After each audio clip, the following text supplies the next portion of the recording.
Olá, amados! Chegou o nosso momento de revisão, tá certo? Aula 7.2, trabalhando o quê? A pontuação, emprego da vírgula. Vamos lá? Então, nós temos aqui o seguinte. Emprego da vírgula.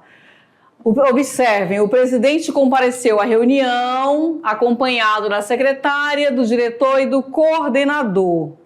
E aí eu tenho também, o presidente compareceu à reunião, acompanhado da secretária, do diretor e do coordenador.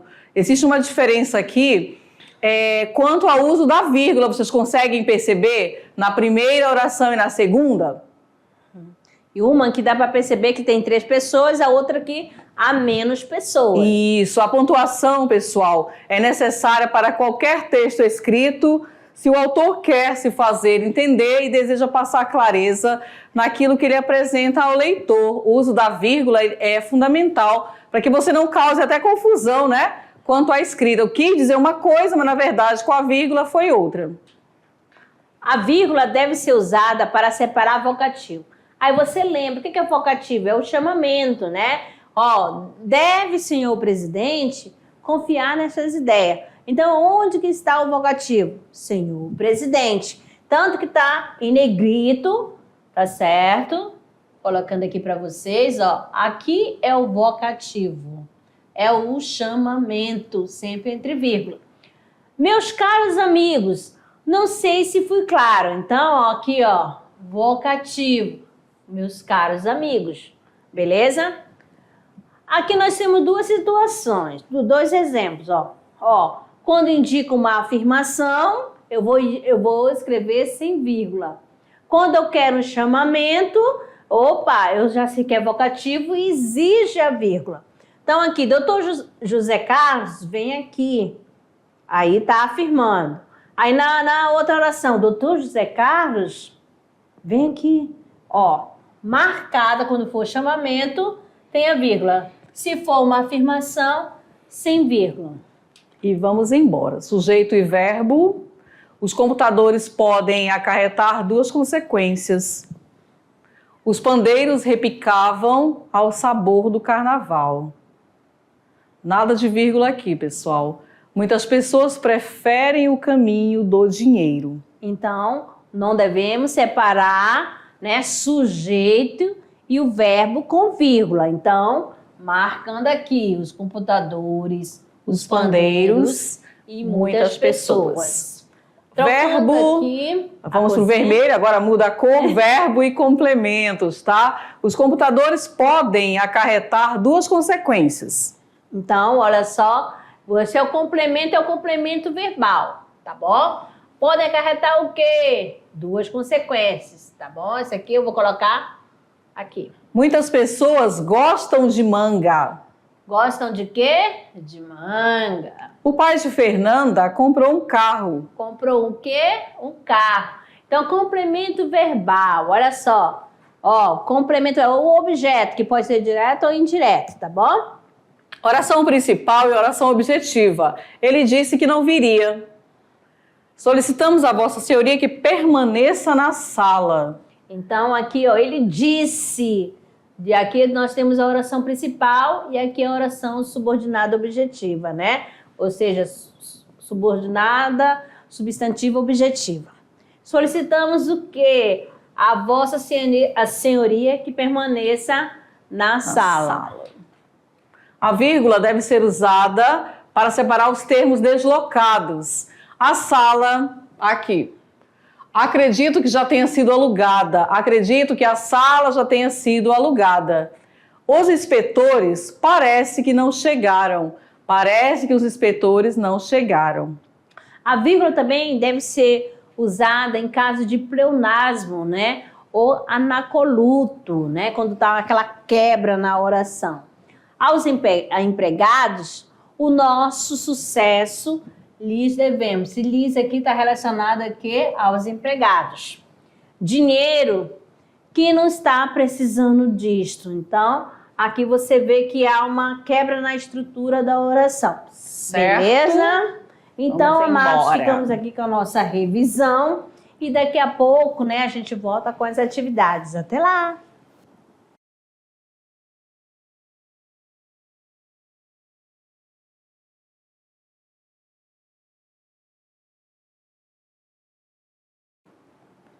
Olá, amados! Chegou o nosso momento do Tirando Dúvidas. Resolução da atividade de sala. Vamos que vamos, Alessandra? Vamos ver como eles estão, se acertaram todo. Terceiro ano tem que acertar todas as questões, hein? Exatamente. Olha só, focado, né, no emprego da vírgula. Vamos para a primeira questão. Nós temos aqui o seguinte. Assinale a alternativa em que a presença ou ausência da ou das vírgulas acarreta alteração semântica. Olha só, Vamos sentido, ver, a ideia. sentido. A letra A, ela diz assim: a sociedade seria talvez mais feliz se fosse menos egoísta. A sociedade seria talvez mais feliz se fosse menos egoísta. Na Holanda, houve a liberação geral do uso do tóxico. Na Holanda, houve a liberação geral do uso do tóxico. O governo tem, na Colômbia, um problema imenso com o narcotráfico. O governo tem, na Colômbia, um problema imenso com o narcotráfico. O traficante que é viciado precisa de polícia e de família. O traficante que é viciado precisa de polícia e de família. E a letra E diz que a sociedade seja mais altruísta e os jovens mais felizes. Que a sociedade seja mais altruísta e os jovens mais felizes. Então, qual é a alternativa? E que a questão da presença ou da ausência da vírgula vai alterar o sentido. A, B, C, D ou E. Nós temos aqui a alternativa letra D, né? O traficante que é viciado precisa de polícia e de família. O traficante que é viciado precisa de polícia e de família. Então, presta atenção aqui, né? Que nós estamos trabalhando aqui da questão da... Se eu colocar a vírgula, né? Vai ficar explicando, né? Vai ser o oposto explicativo, né? Da oração adjetiva explicativa. Se eu tirar a vírgula, claro que vai ter alteração, né? O traficante que é viciado, está dizendo assim que somente o traficante que é viciado que vai precisar da polícia e de família. Belezinha? E na primeira oração está dizendo o traficante que é viciado, porque só o traficante que é viciado. Beleza? Vamos 2. Na frase, antigamente, apesar das poucas escolas, as crianças eram mais interessadas. Fato que não me admira. Temos. O que nós temos aqui, então? Na letra A, uma vírgula mal colocada. A B, nenhum erro de pontuação, tudo certo. C, duas vírgulas mal colocadas. D, ausência de uma vírgula. Ou a letra E, ausência de duas vírgulas. Então, amados, A, B, C, D ou E. Olha bem aí, ó. Então, aqui, amado, não houve nenhum desvio, né? Você consegue ter, né, ali, ó, antigamente, apesar das poucas escolas, as crianças eram mais interessadas, fato que não me admira. Não causa nenhuma confusão, né? Nenhuma. Foi empregado corretamente. Questão 3. Em qual destas frases a vírgula foi empregada para marcar a omissão do verbo? Olha lá, letra A. Ter um apartamento no térreo é ter as vantagens de uma casa, além de poder desfrutar de um jardim. Compre sem susto. A loja é virtual. Os direitos reais. A letra C. Para quem não conhece o mercado financeiro, procuramos usar uma linguagem livre do economês. D. A sensação é de estar perdido. Você não vai encontrar ninguém no Jalapão, mas vai ver a natureza intocada. Letra E. Esta é a informação mais importante para a preservação da água. Sabendo usar, não vai faltar. Então, amadinhos, em qual destas frases a vírgula foi empregada para marcar a omissão do verbo? Subentende que tem um verbo ali, foi tirado, mas dá para entender que dá para encaixar o verbo A, B, C, D ou E. Olha aí, né? Letra B. Compre sem susto. A loja é virtual, os direitos são reais. Beleza? Então essa vírgula aí tá marcando, né, a ausência do verbo, tá? Que o verbo foi omitido, tá bom? Muito bem, vamos mais uma questão agora, a quarta questão. Lê as afirmativas a seguir, vamos ler com calma, tá? Devagar, sem pressa. No exemplo seguinte, houve o emprego adequado da vírgula. À noite, faça um curso de espanhol. 2. No exemplo seguinte, as vírgulas foram empregadas corretamente. O Ministério da Justiça criou um grupo de trabalho para desenvolver ações de proteção às mulheres. 3. No exemplo seguinte, a supressão das vírgulas causa mudança de sentido. Minha irmã, que mora em São Paulo, virá em poucos dias. 4. No exemplo seguinte, as vírgulas foram empregadas corretamente. A Polícia Federal operará junto a grupos militares estaduais. E aqui você vai marcar a alternativa correta. A, nenhuma afirmativa está correta. B, apenas uma afirmativa está correta. C, apenas 2 afirmativas estão corretas. D, apenas 3 afirmativas estão corretas. E todas as afirmativas estão corretas. Então, você vai analisar cada um, ele disse a frase e, tá dizendo assim, no primeiro, houve um emprego adequado da vírgula. Será que na frase, à noite faça um curso de espanhol, essa vírgula está empregada corretamente? Já no segundo, ele falou que as vírgulas foram empregadas corretamente também, O Ministério da Justiça criou um grupo de trabalho para desenvolver ações de proteção às mulheres.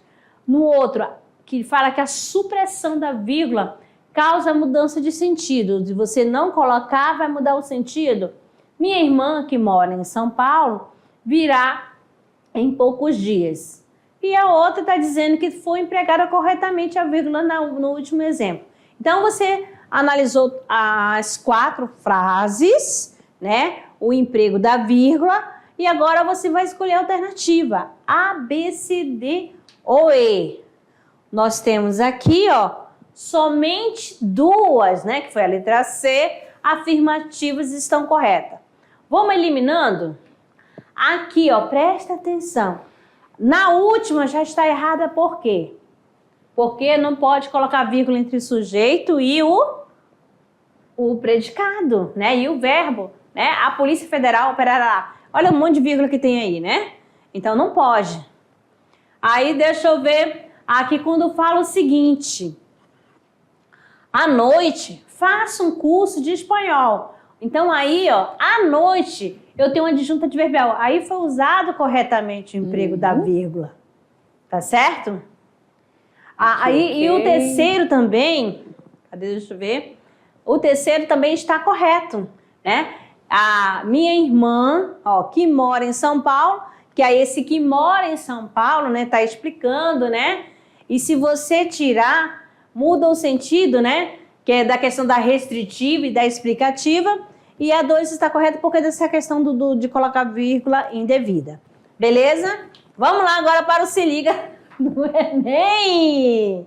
Olha só, aqui nós temos um texto menorzinho, curto. Vocês estão acostumados com aqueles textos, né? Longos. Maiores, mas olha lá.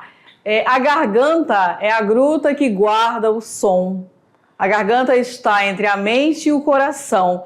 Vem coisa de cima, vem coisa de baixo e de repente um nó. E o que eu quero dizer?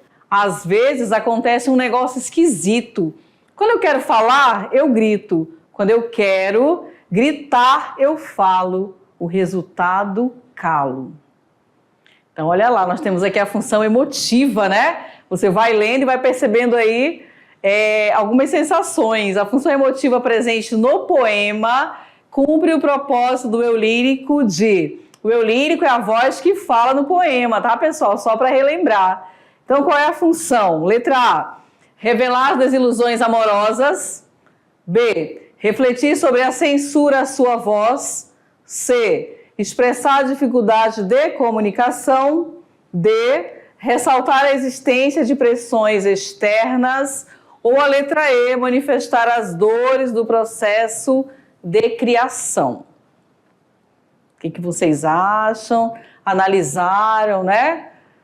Procure resolver essas questões em grupos, né? Assim, discutam, debatam, cheguem a ver o que um pensa, o que o outro colega pensa também, porque praticar as questões para o Enem é isso aí, pessoal. É você pega o teu colega, faz a leitura, um pensa de uma maneira, o outro pensa de outra, e aí chega um resultado e vocês vão fortalecendo as questões. Olha aí, então nós temos a letra C, expressar a dificuldade de comunicação. Exatamente, né?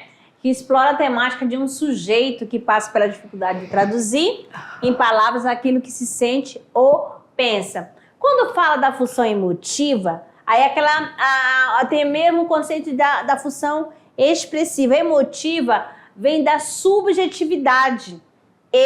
Quando que eu sei que é a função emotiva? Pela presença, né? Marcada aí pelo pronome eu, a pessoa do discurso. Eu quero, eu grito.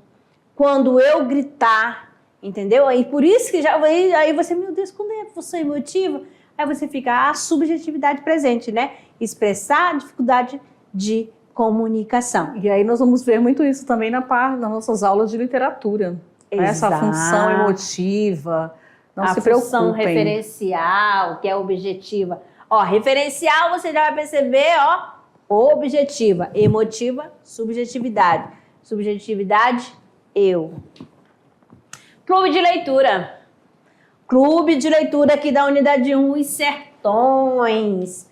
Tá certo? Nós temos aqui o livro, né, do pré-modernismo, do Euclides da Cunha, que vai retratar um pouquinho sobre o que aconteceu neste período, né? O regionalismo, lá no sertão da Bahia. Tá falando do quê? Do sertão. E aí vocês não podem esquecer que a obra ela vem dividida em 3 partes, que nós não vamos falar agora quais são.